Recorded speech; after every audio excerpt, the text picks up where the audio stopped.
بسم الله الرحمن الرحيم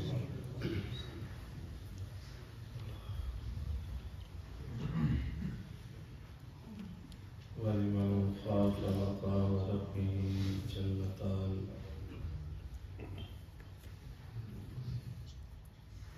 في مقامه آخر قال النبي صلى الله عليه وآله وسلم الشاب نشأ في عبادة الله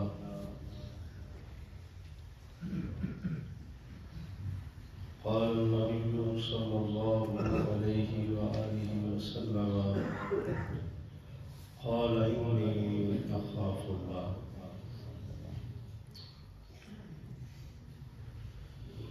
میرے نہایت ہی معزز احترام، نہایت ہی محبتوں کے قابل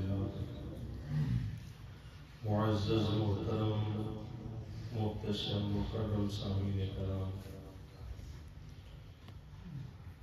اللہ رب العزت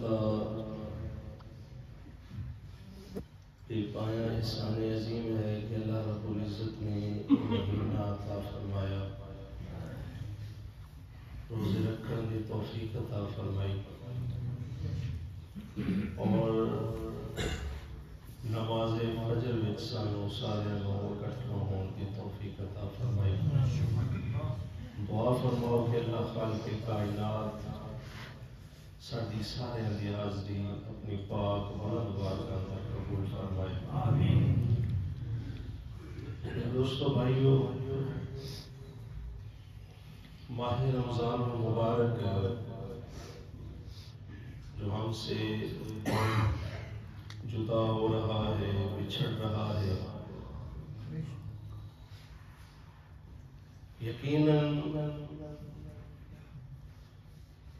اس عظیم مقدس اور بابرکت مہینے کے فیوز و ثمرات جو ہیں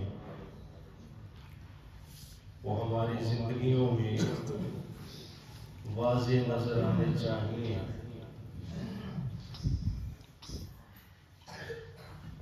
اعتکاف کرنے والوں کا، روزے رکھنے والوں کا، تراویح ادا کرنے والوں کا، نماز پنجگانہ باجماعت ادا کرنے والوں کا، تلاوت کلام الہی سے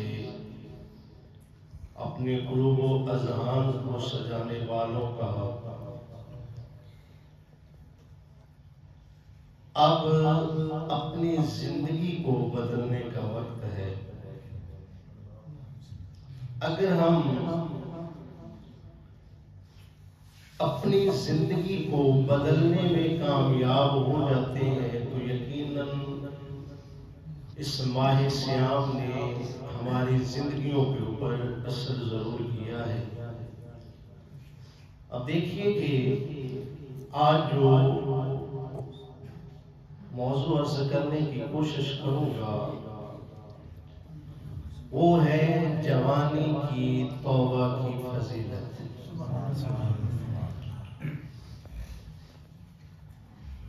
یہ وہ وقت ہے کہ جس میں ہم اللہ خالق کائنات کو بہت جلد منا سکتے ہیں۔ ایک دو دن جو باقی ہیں ان کے اندر جو اپنے خالق حقیقی سے ٹوٹا ہوا تعلق ہے اس کو استوار کیا جا سکتا ہے۔ آئیے ذرا میں نے آپ احباب کی سماعتوں کے حوالے احادیث مبارکہ عرض کی ہے، اس کا مفہوم پڑھتے ہیں کہ اس کے اندر اللہ کے محبوب صلی اللہ علیہ وسلم نے کیا ارشاد فرمایا ہے۔ میرے دوستو بھائیو، احادیث مبارکہ کے اندر مختلف خطب احادیث کے اندر جو قیامت کا ہولناک منظر بیان کیا گیا، جس کو ہم اکثر و بیشتر سماعت کرتے رہتے ہیں کہ سورج سوا نیزی پہ ہوگا. آج الٹا رخ ہماری طرف ہے تو قیامت والے دن سیدھا رخ جو ہے وہ زمین کی طرف ہوگا. اور زمین جو ہے وہ تانبے کی طرح منظر پیش کر رہی ہوگی. نفسا نفسی کا عالم ہوگا. حدیث پاک کا مفہوم ہے کہ اس طریقے کے ساتھ لوگ پسینے میں شرابور ہوں گے کہ کچھ لوگ گردنوں تک پسینے کے اندر ڈوب چکے ہوں گے.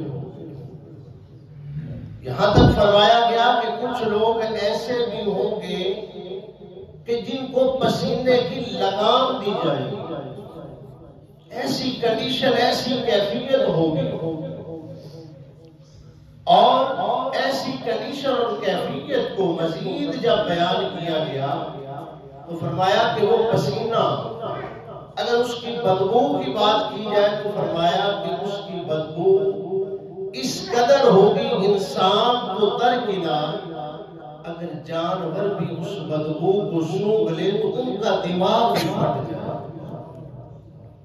یہاں تک فرمایا گیا کہ اگر اس پسینے کی ایک بوند، شدت حرارت کی اگر بات کی جائے، اگر ایک بوند روئے زمین پر گر جائے تو قیامت تک زمین سبزہ اگانا چھوڑ دے.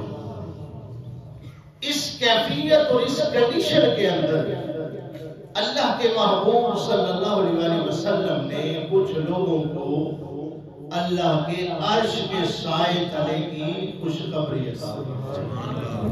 جب ایسی کنڈیشن ہوگی، جب ایسی کیفیت ہوگی، وہ اللہ کے محبوب فرماتے ہیں کہ یہ سب کی کیفیت ہوگی. کچھ لوگ ایسے بھی ہوں گے کہ جن کو اللہ خالق کائنات اپنے عرش کے سائے تلے جگہ فرمائے گا. اللہ رب العزت ان کو اس انعام و اکرام سے نوازے گا کہ وہ عرش کے سائے تلے موجود ہوں گے اور وہ دوسروں سے الگ ہی نظر آ رہے ہوں گے. ان کے انداز ہی الگ ہوں گے، انداز ہی نرالے ہوں گے. اور وہ لوگ ہوں گے کون؟ ان میں سے آج جو ہمارا جو موضوع ہے اس کے ریلیٹڈ جو بات ہے وہ میں سمجھتا ہوں کہ اللہ کے محبوب صلی اللہ علیہ وسلم نے فرمایا ایسا شخص الشاب نشعا فی عبادت اللہ، ایسا نوجوان جو اپنی جوانی کو پاک رکھے، جو اپنی جوانی کو محفوظ کر کے رکھے اور اپنی جوانی کے دن جو ہے جب وہ اپنے گناہوں کے کرنے پر قادر تھا، وہ اپنے ہاتھوں سے گناہ کر سکتا تھا، اپنی آنکھوں سے گناہ کر سکتا تھا. اس نے اپنی آنکھوں کی، اپنے ہاتھوں کی حفاظت کرتے ہوئے اور جب بھی اس کو گناہ کا موقع میسر آیا تو اس نے اپنے آپ کو گناہوں سے الگ تھلگ کر کے رب کی بارگاہ میں سجدہ ریزی کرنے کو ترجیح دی. اللہ کی بارگاہ میں اپنی جبین نیاز کو جھکانے کو ترجیح دی. اللہ خالق کائنات کی بارگاہ میں اپنی راتوں کو رنگین کرنے کو ترجیح دی. رب کی بارگاہ میں قرآن اور تلاوت کلام الہی سے اپنے دل کو سجانے کو ترجیح دی. اور جناب محترم کسی اکھاڑے، کسی میلے میں رات گزارنے کی بجائے اس نے نوافل کے اندر اپنی جوانی کی رات کو گزارنے کو ترجیح دی. انٹرنیٹ اور سوشل میڈیا اس سے نجات پاتے ہوئے رب کی بارگاہ میں آ کے کھڑا ہو گیا. ایسا نوجوان فرمایا الشاب نشعا فی عبادت اللہ، کہ جو اپنی جوانی کو اللہ کی بارگاہ میں لگا دے، رب العالمین کی بارگاہ میں سجدہ ریزیاں کرتے ہوئے لگا دے اور اللہ کو یاد کرتے ہوئے گزار دے. تو ایسے نوجوان کو اللہ خالق کی کائنات قیامت والے دن اپنے عرش کے سائے تلے جگہ تھا.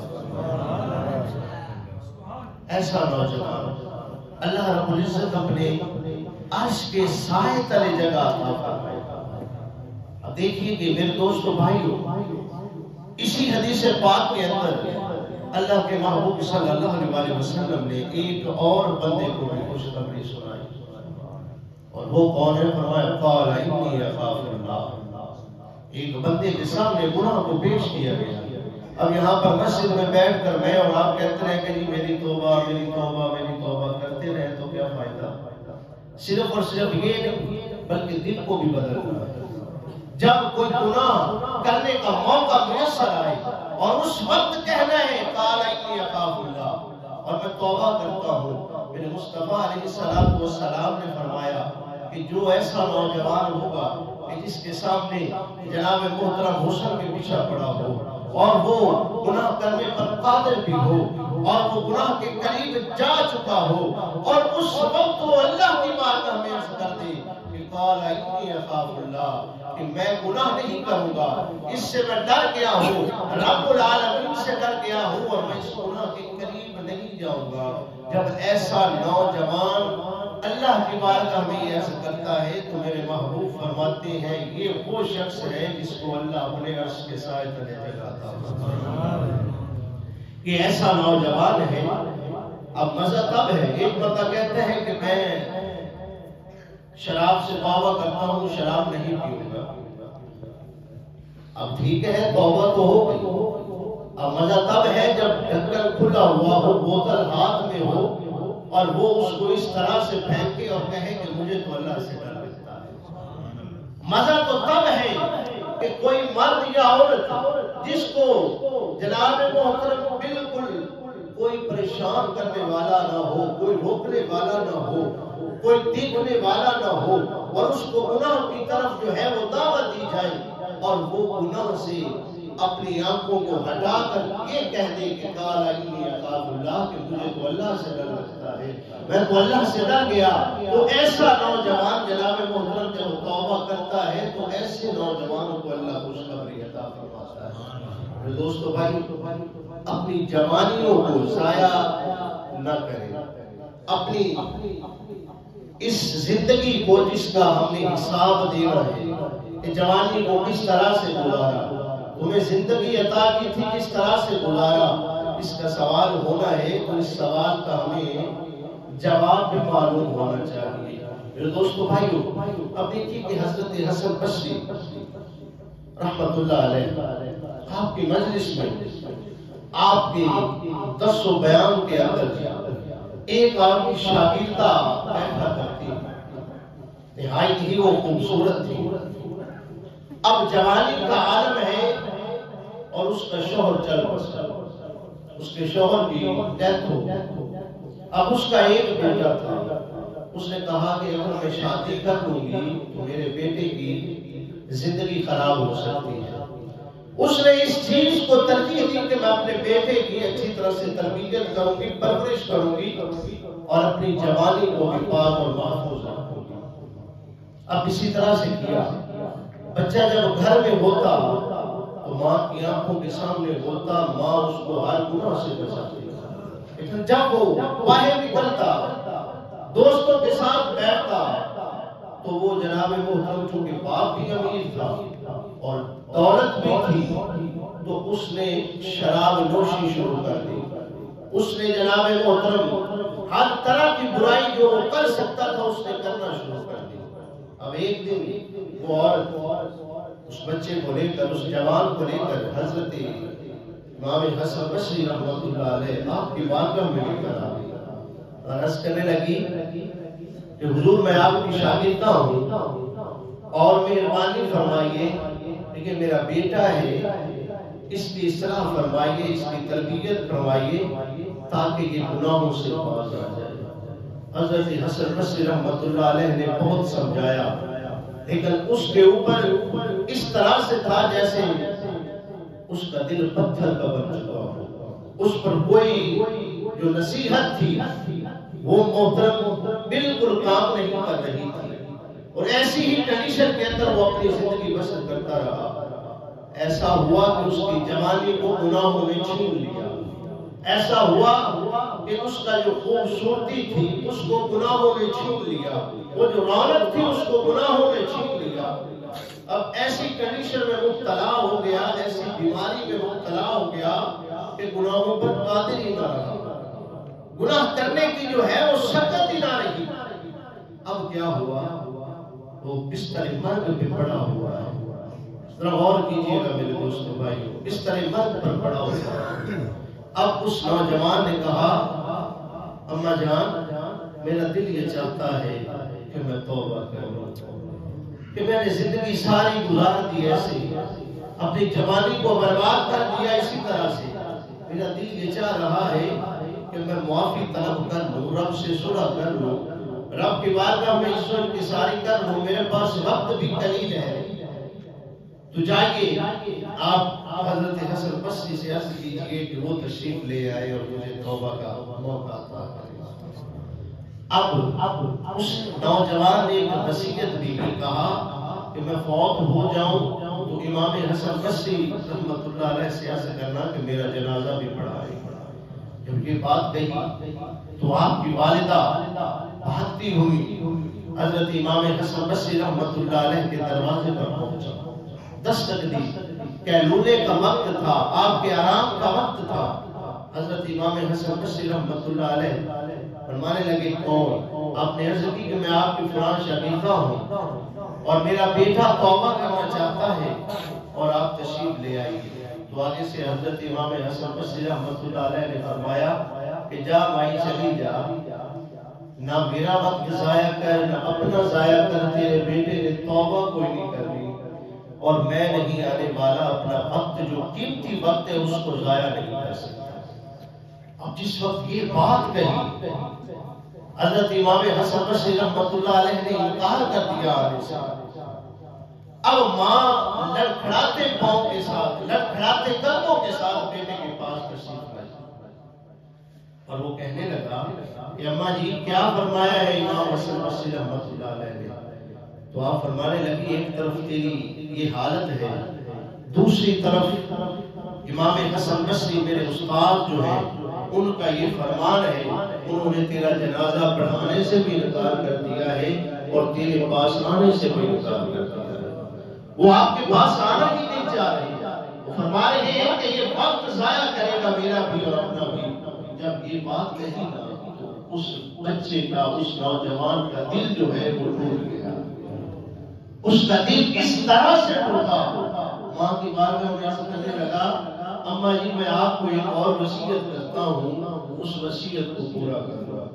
اب وہ وصیت کون سی تھی ذرا سماعت کیجیے گا کہ وہ نوجوان کہنے لگا اماں جب میں فوت ہو جاؤں، مر جاؤں تو میرے گلے کے اندر ایک پٹا ڈال دینا، جیسے مرے ہوئے کتے کو لوگ گھسیٹتے ہیں ایسے مجھے شہر کے اندر گھسیٹنا، اور یہ ساتھ کہنا کہ جو اپنے رب کے ساتھ بے وفائی کرتا ہے، اپنے رب کی نافرمانی کرتا ہے، اپنے مالک حقیقی سے نافرمانی والا کام کرتا ہے، تو پھر اس کی سزا یہی ہے، اس کی جزا یہی ہے کہ وہ اسی حالت میں اٹھایا جائے۔